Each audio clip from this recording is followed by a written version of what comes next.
दादा, काहीच नाही. तिला कशाचंच ज्ञान नाही. फक्त तिचं मन मात्र दादा गंगेच्या पाण्यासारखं निर्मळ आहे. लग्नाच्या वयाला आली, ऐका तिचं लग्न जमवलं आणि त्या लग्नामध्ये 100 बकऱ्यांचा बळी आणि मद्याची डेअरी भरलेली असं नियोजन करण्यात आलं हो.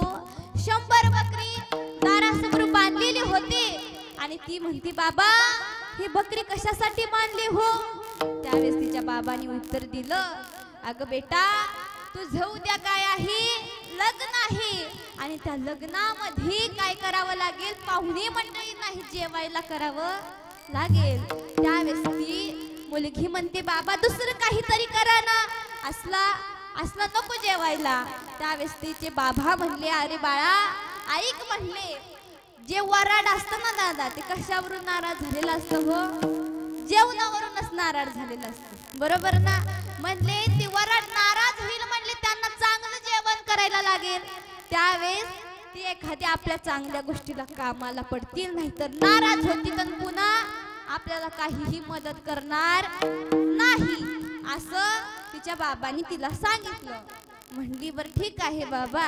अहो रात्र गेली ना दादा तिची विचारामध्ये, रात्र विचारामध्ये गेली आणि सकाळच्या 3:30-4च्या वेळेला तिनं घर सोडलं दादा.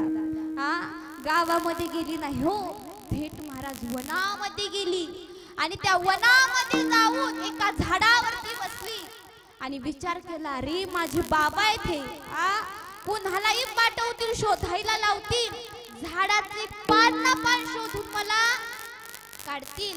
मग त्याच झाडाच्या खाली एक मेलीला उंट होता, त्या उंटाजवळ जाऊन दडून बसली.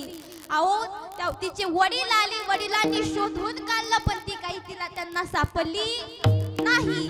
हिने पाहिलं की मला शोधून गेले आणि हे गेल्याच्या नंतर हिनं संतांच्या आश्रमाकडे धाव घेतली. कुठं? संतांच्या आश्रमाकडे. तिला ज्ञान नव्हतं की संतांची सेवा करायची कशी करायची संतांची सेवा, काहीच ज्ञान नव्हतं. पशुमध्ये आणि आपल्यामध्ये काय फरक आहे असं तिला वाटलं. अरे फक्त पशु बोलत नाही आणि फक्त आपण बोलतो, एवढाच फरक आहे असं वाटलं. आणि फक्त एवढाच करायची. संत ज्या वाटेने यायचे ना दादा त्या वाटेने येत असताना आपल्या केसानं झाडून काढायची हो. फक्त एवढीच सेवा करायची, एवढीच सेवा, बस झालं दादा. आणि एके दिवशी सेवा करत असताना संत त्या वाटेवरती आले आणि आल्याच्या नंतर विचारलं, कोण आहे तू? घाबरली, म्हणली मायबाप आपली लपून सेवा केली हो, म्हणून मला माफ करा, परंतु सेवा करणं एवढाच माझा उद्देश होता. याच्या पाठीमाग माझा कोणताही स्वार्थ नव्हता. तिच्या निर्मळ मनाची चाचणी झाली दादा आणि तिला तिथेच त्या संतांनी काय केली, झोपडी बांधून दिली. म्हणले येत जा, म्हणली कधी अधून मधून या ठिकाणी प्रवचन ऐकत जा. जायची दादा, वरचीवर तिला ज्ञान झालं. जोपर्यंत माणसाच्या कानावरती चांगली गोष्ट पडत नाही तोपर्यंत त्यांना कळत नाही की हे बरं आहे का वाईट आहे, बरोबर ना? मग नेहमी कानावरती तर चांगलं पडावं, कारण कानामध्ये पडलेलं बुद्धीमध्ये जातं, बुद्धीतून तोंडा वाटे बाहेर येतं. म्हणून तिला चांगलं सत्संग घडू लागला आणि एके दिवशी संत म्हातारी झाली आणि म्हातारी झाल्याच्या नंतर सांगितलं, बेटा तू खूप भाग्यवान आहे, एवढी भाग्यवान आहे, एवढी भाग्यवान आहे की आम्ही ज्याला भेटायला जायलो ना तोच तुला साक्षात भेटायला येणार आहे. एवढी भाग्यवान आहे तू, एवढी भाग्यवान आहे. म्हणली गुरुजी हे भाग्य मला आता तुमच्यामुळेच प्राप्त होणार आहे हो. कधी येणार आहे, कुठे येणार आहे हे सांगितलं नाही, पण म्हणले हे बघ तो भेटायला आल्याशिवाय तुझे मरण देखील होणार नाही. तेव्हापासून तिनं विश्वास ठेवला वा त्या संतांच्या चरणावर, तेव्हापासून त्यांच्या बोलण्यावर विश्वास ठेवला. आणि दादा एके दिवशी असं विश्वास ठेवत ठेवत आज येईल उद्या येईल म्हणता म्हणता म्हातारी झाली. नाव काय आहे हो त्याचं तुम्हाला विचारणार आहे, पण ज्याच्या बुद्धीमध्ये तेज आहे ना त्याला लगेच लक्षात आलं असेल की कोण आहे, कोण आहे बरं? बरोबर आहे का? मी म्हणते चूक आहे. हा कोण आहे विचार करून सांगा. तुमच्या बोलण्यावरती तुमचा विश्वास आहे का? शब्दावरती विश्वास आहे का? बघा त्या ठिकाणी ती कोण होती? शबरी होती दादा. मातंग ऋषींची सेवा केली हो. त्यामुळे संतांची सेवा केल्यामुळे, संतांच्या शब्दावरती विश्वास तिने ठेवल्यामुळे एक दिवस सोन्याचा उचलला आणि तिला साक्षात भगवंत भेटायला आला होता. केव्हा विश्वास ठेवला? ज्या वेळेस त्या देवाचा जन्म देखील झाला नव्हता हो, तेव्हापासून विश्वास ठेवला होता. परंतु एक दिवस तिला भगवंत भेटायला आला. भगवंताची पाय धुवावी, पण याच्यासाठी तिच्या घरामध्ये पात्र नव्हतं हो दादा. आपली घर पात्रानं भरली, आपले घरे पात्रानं भरलीत, पण आपल्याकडे पात्रता आहे का? पण त्यावेळेस तिच्याकडे पात्र नव्हतं दादा, पण पात्रता मात्र होती. काय होती? पात्रता होती. तिने आपल्या ओजळीमध्ये त्या देवाचे चरण धरले आणि त्याचे चरण धुतले. आणि हे भाग्य तिला कशामुळे प्राप्त झालं हो? संतांमुळे प्राप्त झालं. बरोबर ना? तिच्या जीवनाचं हित झालं त्या संतांची कृपा तिच्यावरती झाली. संतांची कृपा तिच्यावरती झाली म्हणून तिला हे एवढं भाग्य प्राप्त झालं दादा. तसं जर आपण त्यांच्यावरती, संतांवरती जर विश्वास ठेवला तर आपलं देखील कल्याण झाल्याशिवाय राहत नाही. कारण संत आपलं हित करतीलच, पण संत आपल्याला परमार्थ करताना जर थकलो तर कडेवरती देखील उचलून घेतल्याशिवाय राहणार नाही. अभंगाच्या 3ऱ्या चरणात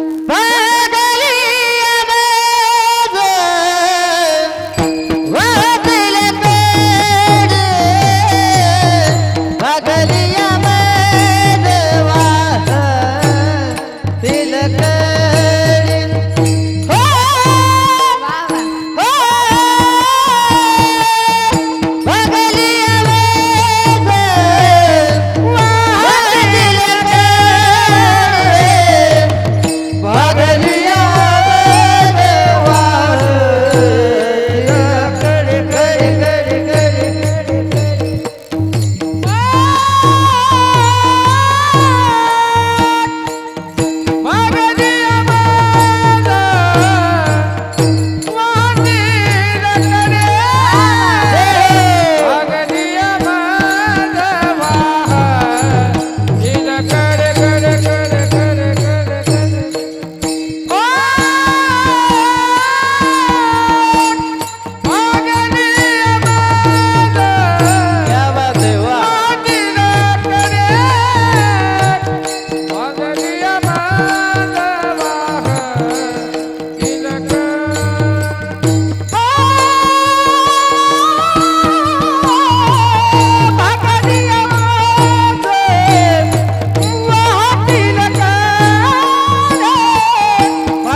समज वाहातील कडे त्यांची निजोडे सर्व सुख. महाराज म्हणतात परमार्थ करत थकलो तर नक्की संत आपल्याला कडीवरती घेतल्याशिवाय राहत नाही. पण त्यावेळेस आपल्याला संतांची प्राप्ती करण्यासाठी संतांचं वर्म माहीत असणं गरजेचं आहे दादा. वर्म माहीत असावं लागतं आणि ते जर वर्म बोलता बोलता चालता चालता जर चुकलं दादा तर त्याचं दुःख पुन्हा आपल्याला भोगावं लागतं. कारण तुकोबाराय म्हणतात की तेव्हा आम्हाला असं वर्म दे की ते आमचं चुकलंच नाही पाहिजे. बघा तुम्हाला सांगून जाईल एका मुलीचं लग्न होतं आणि त्या लग्नाच्या 2-3 दिवस आधी तिच्या आईने बोलवलं आणि सांगितलं बाळा आता तुझं लग्न होणार आहे आणि लग्न झाल्याच्या नंतर सासू असेल सासरा असेल ननंद असेल नवरा असेल आणि काहीही तुला म्हणलं तरी त्यांना उलट बोलायचं नाही. आणि जरी बोलण्याचा प्रयत्न केला तर एवढंच म्हणायचं आत्याबाई सासूबाई तुम्ही म्हणताय ते बरोबर आहे अगदी बरोबर आहे एवढंच म्हणायचं. म्हणली आई ठीक आहे म्हणली. अहो ठरल्याप्रमाणे तिचं लग्न झालं. लग्न झाल्याच्या नंतर सासरी गेली 2-3 दिवस झाले. सासू म्हणली हे बघ आता सुनबाई तू सासरी आली म्हणली कोणी जरी काय म्हणलं तरी उलट बोलायचं नाही. म्हणली आत्याबाई तुम्ही म्हणताय ते बरोबर आहे अगदी बरोबर आहे. परत एके दिवशी सुनबाई भाजी करत होती. सासूबाई जवळ गेली आणि म्हणली अगं सुनबाई भाजी असं नाही करायची अशी करायची. म्हणली आत्याबाई तुम्ही म्हणताय ते बरोबर आहे अगदी बरोबर आहे. परत एके दिवशी सुनबाई दळण करू लागली. आत्याबाई गेली तिथे म्हणली अगं सुनबाई दळण नाही असं करायचं असं करायचं. म्हणली आत्याबाई तुम्ही म्हणताय ते बरोबर आहे अगदी. आणि एके दिवशी 2-3 दिवस निघून गेल्याच्या नंतर सासूबाई चालता चालता पडली. तिचा मोडला पाय. आता खाटावरच बसली. उठताही येईना ना बसताही येईना. फार कंटाळीने म्हणली सुनबाई अगं जगूच वाटणं गेलं. म्हणली उठता येईना ना बसता येईना. अगं असं वाटतंय एखाद्या औषधाची बाटली घ्यावी प्यावी आणि मरावं. त्यावेळेस सुनबाई काय म्हणते आत्याबाई तुम्ही म्हणताय ते बरोबर आहे अगदी बरोबर आहे. विठ्ठल विठ्ठल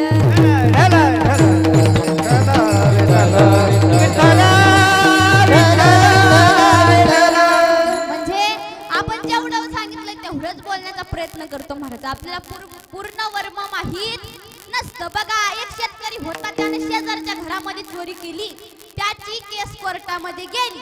आता कोर्टामध्ये गेल्याच्या नंतर त्यानं वकिलाला सांगितलं की हे बघा मी ह्याच्या घरामध्ये चोरी केली हे सत्य आहे पण माझी केस सत्य होता कामा नाही. ह्याला कोर्टामध्ये उभं करण्यात आलं. जज साहेबांनी प्रश्न विचारला अरे तू ह्याच्या घरामध्ये चोरी केली का. ह्यानं उत्तर दिलं नाही. तू ह्याच्या घरामध्ये सोनं चोरलं का. उत्तर दिलं नाही. तू ह्याच्या घरामध्ये चांदी चोरली का. ह्यानं उत्तर दिलं नाही. तू एवढी सर्व प्रश्न उत्तरे सांगितले हे बरोबर आहेत का हे खरं सांगितले का. हा म्हणला नाही. विठ्ठल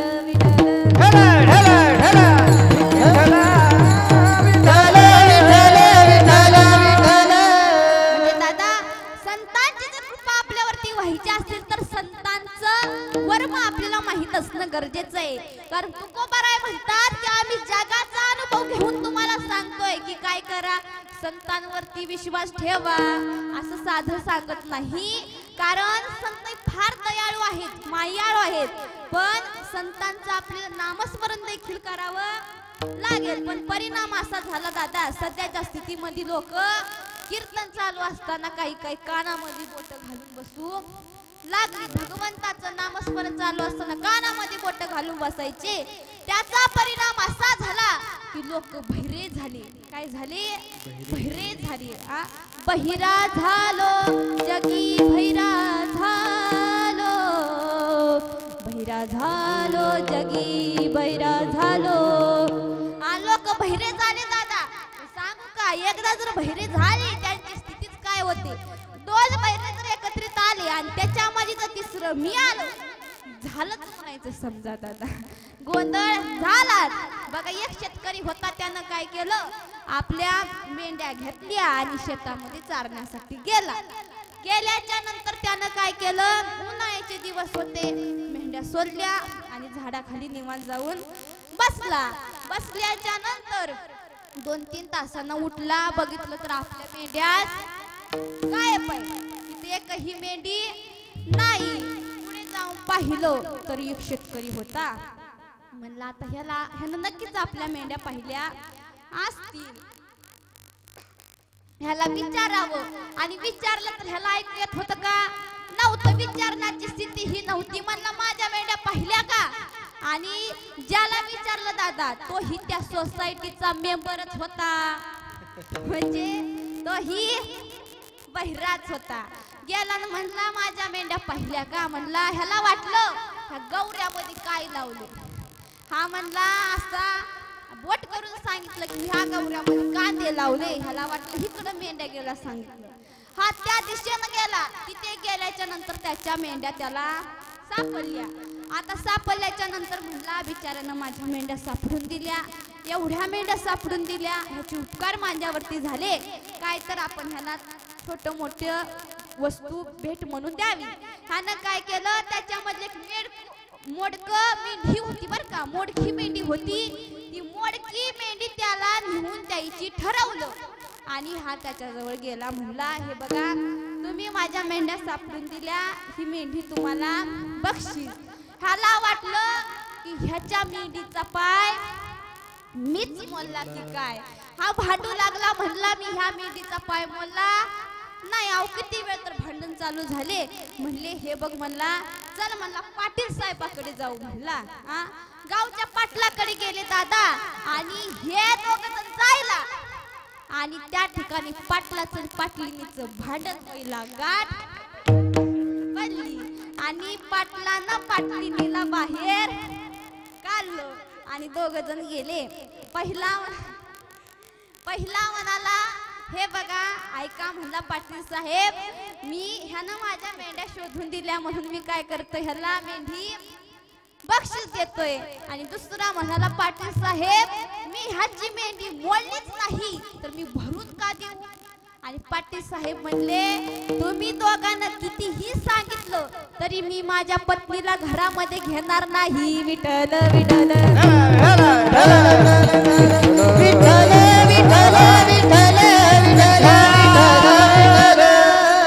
म्हणजे महाराज असा परिणाम झाला की नामस्मरण न केल्यानं, चिंतन न ऐकण्यानं माणसं बहिरे झाले आणि असली स्थिती झाली. हो, त्यासाठी जगद्गुरु तुकोबाराय म्हणली की आम्ही जगाचा अनुभव घेतला की जर संतांवरती विश्वास ठेवला तर संत तुम्हाला काय करतील, कडेवरती घेतील. परमार्थ करताना जर थकलो तर कडेवरती घेतील.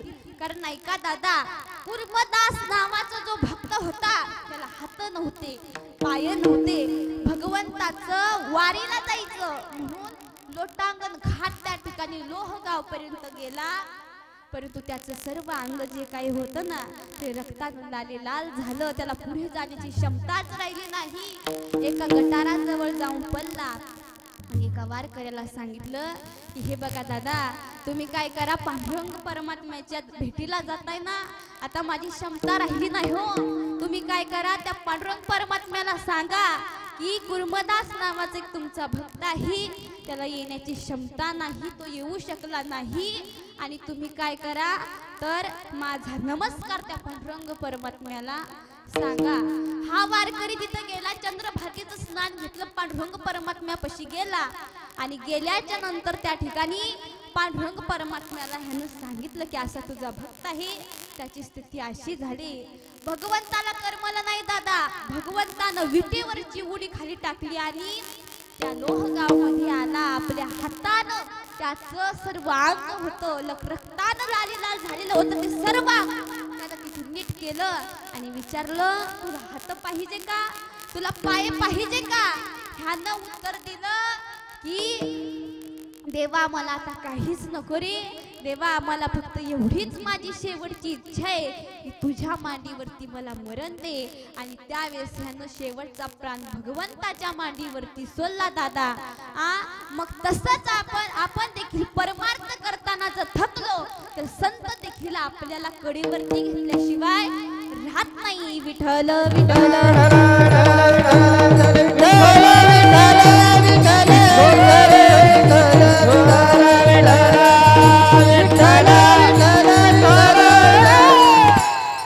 त्याच्यासाठी भगवंताचं नामस्मरण करावं लागेल म्हणून सर्वांनी मागचे पुढचे सर्वांनी हात वरती करा भगवंताचं नामस्मरण करू ह्या सर्वांनी हात वरती विठ्ठल माझा माझा माझा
म्हणून काय करायचं, भगवंताचं नामचिंतन करत जा.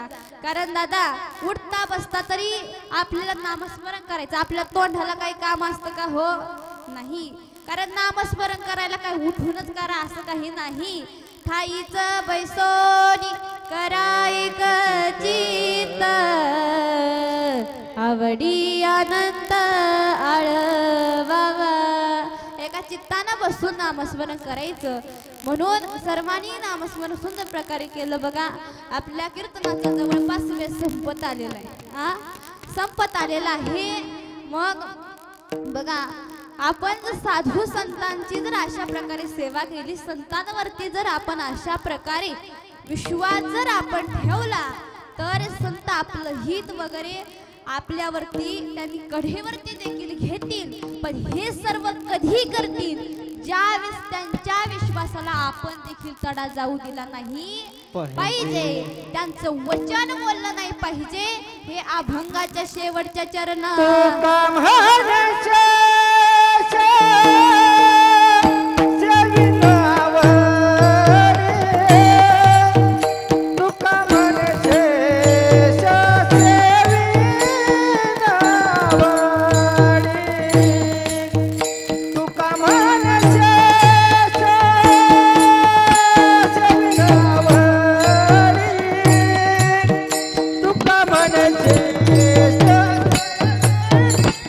Yeah.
जोरदार टाळ्या वाजवा. आवडी वचनान मोडी बोलिले ते. दादा आपण संतांच्या चरणावरती विश्वास ठेवल्यानंतर त्यांचं वचन मोडू नका. बघा कीर्तनाचा वेळ संपत आलेला आहे. जाता जाता एवढंच सांगेन की आपली संस्कृती जपा, आपल्या आईवडिलांची सेवा करा. मी दर कीर्तनामध्ये सांगत असते की आईवडिलांना वृद्धाश्रमामध्ये टाकू नका. कारण सध्याची स्थिती अशी झाली महाराज की लोक आईवडिलांना वृद्धाश्रमामध्ये टाकतायत. बघा लोक इंजिनियर आहेत, डॉक्टर आहेत, पण त्यांचे आईवडील वृद्धाश्रमामध्ये आहेत हो. म्हणून एवढंच सांगितलं की आईवडिलांना वृद्धाश्रमामध्ये टाकू नका. कारण अरे जन्मदाते तुझे माता पिता, कारण येड्यावानी घालतो त्यांना लाता. त्यांचं आयुष्य गेलं लोकांचं शिळ खाता खाता, कधी जाग्यावर येईल तुझा माता. वास तुकोबांचा गाता, हलणार नाही तुझा माता. बाहेर मारतो मोठ मोठ्या बाता आणि घरात मारतो आई वडिलांना लाता. मग कशाला पंढरपूरला जाता. पहिली जीवनामध्ये दादा नीती होती हो, आता नीतीच राहिली नाही. जे काही पहिले लोक होते ते साधे होते आणि रस्तेही साधे होते. आताचे रस्ते डांबरेट झाले आणि लोक आता कशाला म्हणू तुम्हाला तर माहिती बरोबर ना. पण जे काही आधीचे लोक होते ना दादा, साधी लोक होते आणि ते साधी लोक म्हणायचे साधू संत येती घरा तोची दिवाळी कसर. आणि आताचे काय म्हणतात तो, साधू संत येती घरा मागचे पुढचे दार बंद करा आणि सर्वांनी घरातच मरा. आताची परिस्थिती अशी झाली दादा. परंतु कलियुग आहे बर का. ह्या कलियुगामध्ये काय झालंय, कलियुगामध्ये राम भाऊला मिळाली मैना. मैना विना काय राम भाऊचा जीवच राहीना. अहो नका का राहीना, पण आई वडिलांची करुणा करी जाईना. अहो देश बदलला की पंतप्रधानात बदल आहे, त्याच्या स्वभावात बदल आहे. राज्य बदललं की मुख्यमंत्र्यात बदल आहे, त्याच्या स्वभावात बदल आहे. जिल्हा बदलला की खासदारात बदल आहे, त्याच्या स्वभावात बदल आहे. तालुका बदलला की आमदारात बदल आहे, त्याच्या स्वभावात बदल आहे. गाव बदललं की सरपंचात बदल आहे, त्याच्या स्वभावात बदल आहे. पण एक वाक्य कायम लक्षात ठेवा, या जगाच्या पाठीवर कुठल्याही ठिकाणी जा, पण त्या आई वडिलांच्या प्रेमामध्ये आणि त्यांच्या स्वभावामध्ये कधीच बदल नाही हो, कधीच बदल नाही. म्हणून आई वडिलांची सेवा करा, आपली संस्कृती जपायला शिका.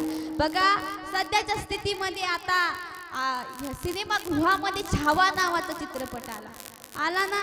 बघा मुलाला सैराट नावासारखे भंगार चित्रपट दाखवून आपली संस्कृती खराब करण्यापेक्षा या छत्रपती संभाजी महाराजांनी या स्वराज्यासाठी आपलं बलिदान कसं दिलं हे त्या मुलांना शिकवावं. तेव्हा तर खरा आपला धर्म जपेल.